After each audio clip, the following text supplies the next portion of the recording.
महात्माओं, हमारी चर्चा चल रही है गृहस्थ गीता के संबंध में। गृहस्थ गीता एक ऐसी गीता है जो तुम्हारे जीवन के उन पुण्य के स्रोत खोलती है। जिनके पास भी पुस्तक है, अध्याय नंबर 7, पेज नंबर 70, आप विचार करेंगे इस गृहस्थ गीता के माध्यम से हम अपने उन चीज़ों को समझ रहे हैं। 24 घंटे धर्म ध्यान करने की कला। हमारा जो जैन धर्म है वो 24 घंटे उठना, बैठना, चलना, बोलना, खाना, पीना, सोना, जागना, सब धर्म ध्यान हो सकता है, क्योंकि गुरु की आज्ञा का पालन करना ही धर्म ध्यान है। जिनवाणी के अनुसार चलना ही धर्म ध्यान है। आज हमारी चर्चाएं चल रही थी आर्त ध्यान और रौद्र ध्यान। आर्त ध्यान की मैंने आपसे बात की, इष्ट वियोग, अनिष्ट संयोग, पीड़ा, चिंतन, निदान, बंध। आज चर्चा है रौद्र ध्यान की।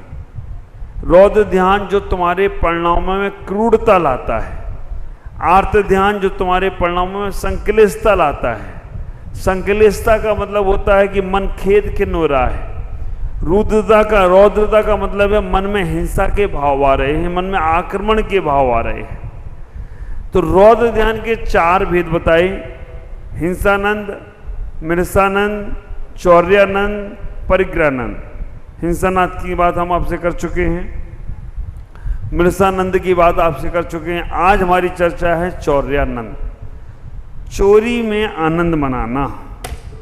आचार्य यहाँ पर कह रहे हैं, शुभचंद आचार्य ज्ञान ग्रंथ में कह रहे हैं, चौर्यापदेश बाहुल्यम चातुर्य चौर्य कर्मणि यौर्य करत चेतस्य चौर्यानंद मिश्यति। जो चोरी बेशक उपदेश की अधिकता, चोरी करने की उपदेश देना, चोरी के कार्य में चतुरता रखना, चोरी के विषय में जो असाधारण रति होना, उसे चौर्यानंद नाम का रौद्र ध्यान मानना। अब आप विचार करना, चोरी करने की प्रेरणा देना, चोरी करना, चोरी का सामान खरीदना, चोरी के विषय में चिंतन करना, और ये सब कुछ चौर्यानंद रौद्र ध्यान नहीं होगा। लेकिन इन सबके बाद मन में खुशी का भाव होना, मन में उल्लास का भाव आना, मैंने अच्छा किया, आज अपने ये काम चोरी का उसे करके बता दिया। जो मन में खुशी का भाव है ये गलत काम करने के बाद, वो तुम्हारा रौद्र ध्यान है। और अगर ये गलत काम हो गया और तुम्हारे अंदर पश्चाताप आ गया, आज मैंने किसी का सामान बिना पूछे उठा लिया, ये चोरी का दोष लग गया, अगर उस समय तुम्हें पश्चाताप का भाव होता है तो समझ लेना वो ही क्रिया तुम्हारे धर्म ध्यान में परिवर्तित हो गई। बिना पूछे किसी का सामान उठाना चोरी है। गिरी पड़ी रखी भूली वस्तु को उठाना बिना पूछे चोरी है। लेकिन इतना हमें विवेक लगाना है कि क्या गिरी पड़ी रखी भूली वस्तु सभी चोरी में दोष में आएगा? अगर कोई धर्म की वस्तु रखी है, धर्म की फोटो रखी है, धर्म की कोई चीज है और उसे आप उठा रहे हो, उठा के सही स्थान पर रख रहे हो, तो चोरी का दोष नहीं लगेगा। नहीं तो हमारी स्थिति ये बन जाएगी कि अब धर्म की वस्तु भी कोई जिनवानी पड़ी रास्ते में, तुम लगे चोरी का दोष लगता है। विचार करना। तो हमें ये विवेक अपना खुद लगाना है कि कौन सी वस्तु का उठाना चोरी का दोष है, और चोरी करने के वास्तव में कितने साधन आपको मालूम है। चोरी करने के कितने साधन। सरकार नियम पे नियम बनाती जाती है और उस नियम को तोड़ने के साधन आपके पास पहले से तैयार है। हमारे senior sale tax income tax के एडवोकेट सैलन जी यहाँ बैठे हैं, एटा से आए हैं।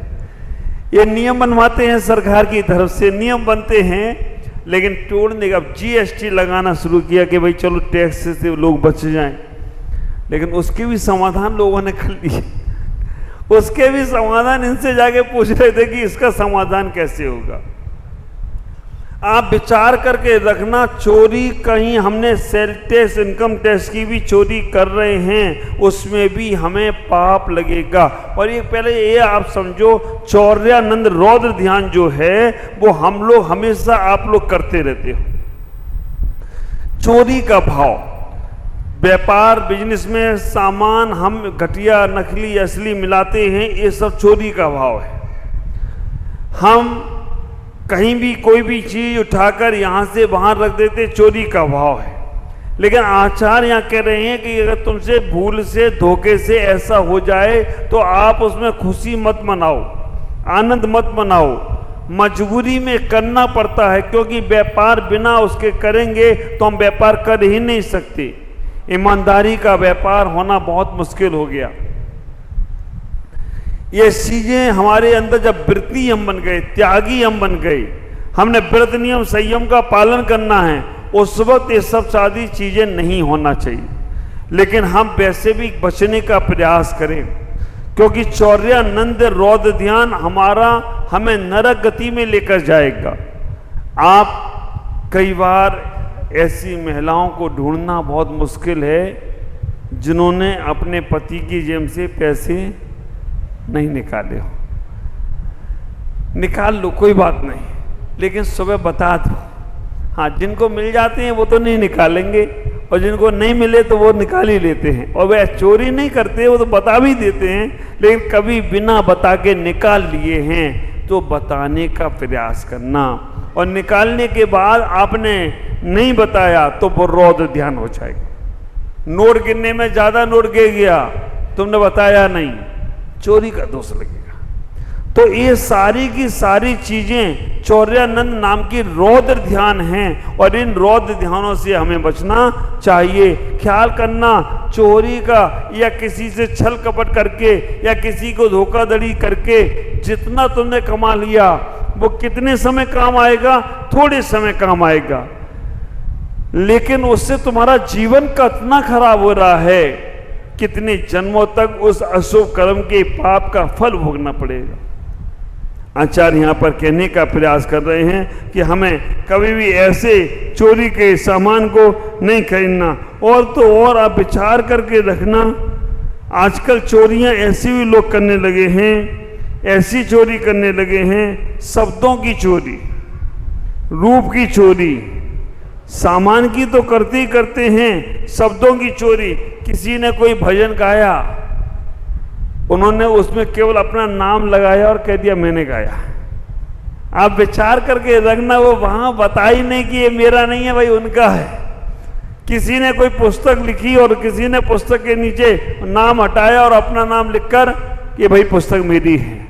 ये सब चोरी के रूप हैं। आप विचार करना, आप रूप की चोरी करते कैसे करते हैं? आपने कोई स्टाइल देखी टीवी में, सीरियल में, ऐसे कपड़े पहनो तो बहुत ज़्यादा प्रभाव पड़ता है, ऐसी स्टाइल मारो तो मज़ा आ जाता है। और वो स्टाइल आजकल तो लोग ऐसे हेयर कटिंग की भी स्टाइल मार रहे हैं।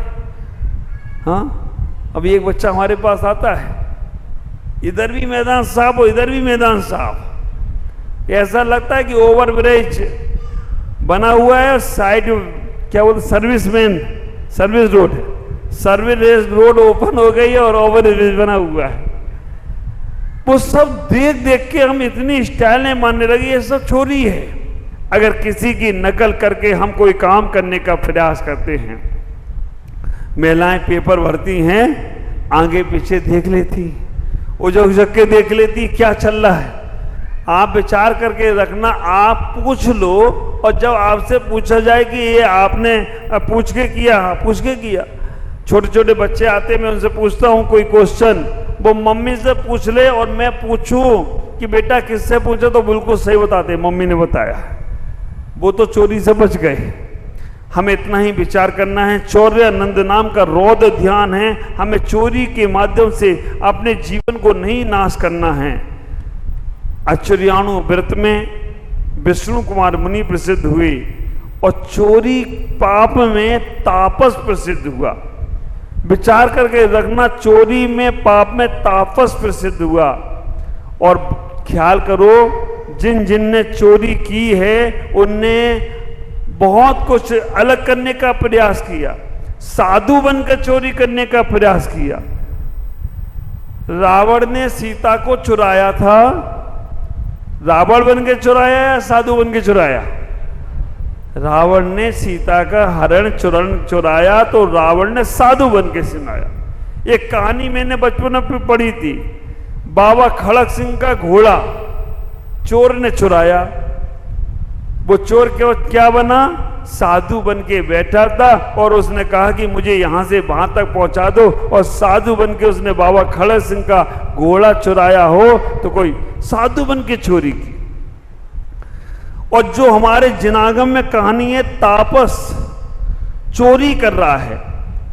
तापस का नाम लिया, किसी इंसान का, साहूकार का नहीं लिया। वो तापस क्या करता था? पेड़ के ऊपर ही बैठता था और पेड़ के ऊपर बैठकर कहता था, मैं पेड़ से कभी नीचे उतरता ही नहीं हूं। दिन में अपने जो भीख मांगने वाले उसके थे, जो उसके चेले चपाटे थे, भिक्षा लेने वाले, वो जाते थे, घर में देखकर आते थे, और देखकर आने के बाद रात को वो जाता था, चोरी करके लाता था, सारा सामान कुएं में डाल देता था। पूरे नगर में लोगों को मालूम ही नहीं पड़ा। तब सीआईडी एक ऐसी लगी कि उस तापस को पकड़ लिया। विचार करना, साधु लोग चोर होते, हमारे गुरुदेव बड़े चोर हैं, हम लोग छोटे चोर हैं। आचार्य विद्यासागर जी और बड़े चोर हैं। मालूम वो क्या चुराते हैं? आप विचार करके रखना, बाहर का आदमी तुम्हारा वित्त चुराता है और हम साधु तुम्हारा चित्त चुरा लेते हैं। और तुम्हारा चित्त एक बार चोरी हो जाए ना तो फिर तुम्हें संसार में मन नहीं लगता। ये आप विचार करना, एटा से निकले और एटा से निकलने के बाद गुरु पूर्णिमा पे आ रहे थे, पवन भाई तुम्हारे पास आया होगा, और हवाई जहाज घूम घाम के वापस चला गया। सारी फ्लाइट कैंसिल, और इसलिए हो गई, वो साक्षी आई है ना, साक्षी सुचिता, वो नहीं लेके आई। तो उसने कहा मेरे को छोड़ के कैसे जा रहे हो, तो मेरे को भी लेके चलना पड़ेगा। साधु भी चुराते हैं तुम्हारा चित्त, तुम्हारे वित्त से मतलब नहीं है। हमारे गुरुदेव ने कविता लिखी, गुरुदेव विद्यासागर चित्त चोर, वो चोरों के सरताज। विचार करना, बाहर की वस्तु चुराने में कुछ भी मिलने वाला नहीं है। अगर तुमने किसी का कोई सामान हड़प भी लिया, थोड़ी देर तक वो सामान तुम्हारा साथ दे सकता है, लेकिन एक बार अगर वो सामान तुम्हारे पास पकड़ा गया, ख्याल करके रखना, चोरी का माल खरीदने का, हाँ, दीमापुर में कौन सा मार्केट? भूटानी बाजार नहीं है, चोरी का नहीं है। हमारे ओम जी आ गए, बैठे। आप विचार करके रखना, सस्ता माल खरीदते हो चोरी का। दिल्ली में एक मार्केट है, उसका नाम है चोरी बाजार, चोर मार्केट। कोई भी सामान कहीं चुरे, सबसे पहले वहीं मिल जाएगा। तुम्हारी गाड़ी चुरे, आप कहीं मत ढूंढो, पुलिस कहीं पे मत जाओ, आप चोर मार्केट में चले जाओ, 2 घंटे बाद गाड़ी मिल जाएगी। गाड़ी के पुर्जे, हमारा चातुर्मास था राधेपुरी में, धनतेरस के दिन गाड़ी चोरी हो गई। अगले दिन सुबह वो चोर मार्केट में खड़ी थी, वो कहा ना तुम्हें लेके जाना है, 10,000 में ले जाओ। आप ख्याल करके रखना, हम चोरी का माल खरीदते हैं, चोरी की प्रेरणा देते हैं, चोरी करने के तरीके बताते हैं। और अगर हमने ये चोरी के तरीके बताए, अगर एक बात का ख्याल करना, हम लोग जब जेल में जाते हैं, जेल में करीबन हम 35 बार गए, हम वहां जेल में जाकर उनसे पूछते हैं लोगों से कि किस कारण से तुम यहां पर आ गए।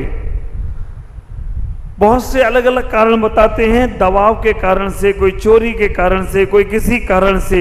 विचार करना, कई लोग कहते हैं मैं निर्दोष था लेकिन मुझे फंसा दिया गया, मैं निर्दोष था मुझे फंसा दिया गया। एक युवक तो ऐसा मिला, एक कहानी मैं हमेशा बोलता हूं, एक युवक को फांसी की सजा सुनाई गई। फांसी की सजा सुनाने के समय पर उससे पूछा गया तुम्हारी आखिरी इच्छा कोई हो तो बोलो। तो बोला मुझे मेरी मां से मिलना है। मां को बुलाया गया। मां को उसने बहुत कुछ अपशब्द बोले, बहुत कुछ गलत बोला। तो बोला उसने मां के ऊपर कोई बहुत सारा आक्रमण भी कर दिया। जेलर ने सोचा कि ये मां से तो अच्छे से मिलना चाहिए था, ये मां को इतनी गाली क्यों दे रहा है। जेलर ने पूछा तुम मां को इतना बड़ा बोला क्यों बोल रहे हो। वो कैदी ने कहा कि इस मां की वजह से आज मैं फांसी पे चढ़ रहा हूं। क्यों? जब मैं स्कूल से जब मैं पहली बार पेंसिल चुरा के लाया था तब इस मां ने मुझे रोका नहीं।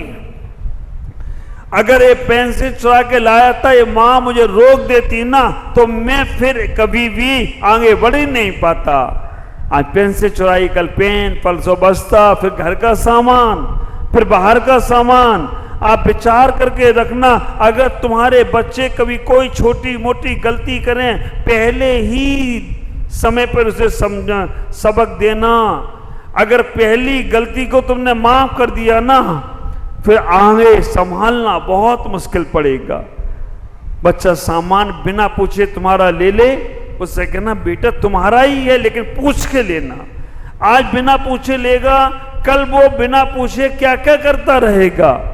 चोरी का दोष लगता है, उन्हें समझाने का प्रयास करो।